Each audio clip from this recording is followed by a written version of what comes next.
अस्सलाम वालेकुम। तो कैसे हैं आप लोग? क्या आपके फ्लॉक के ऊपर हर दफ़ा बीमारी आती है?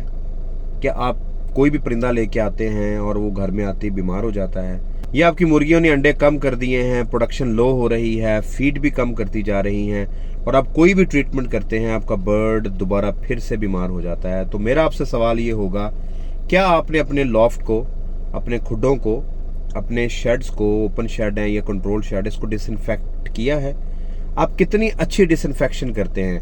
नया चूजा डालने से पहले आप उसकी जगह को कितना अच्छा साफ करते हैं, कितना अच्छा जरासीमों से पाक करने की कोशिश करते हैं। डिसइंफेक्शन एक ऐसा प्रोटोकॉल है जो नजरअंदाज किया जाता है। सिंपल, आप लोग झाड़ू मारते हैं, नया पुराना बुरादा निकाल देते हैं, नया डाल के उसके अंदर बर्ड प्लेस कर लेते हैं, लेकिन वायरस का जो जरासीम है, बैक्टीरिया है, फंगस है, कॉक्सी है, वो जूं की तूं आपके शेड में पड़ी रहती है और आने वाले नए परिंदे को डिस्टर्ब करती है। डिसइंफेक्शन कैसे की जाती है?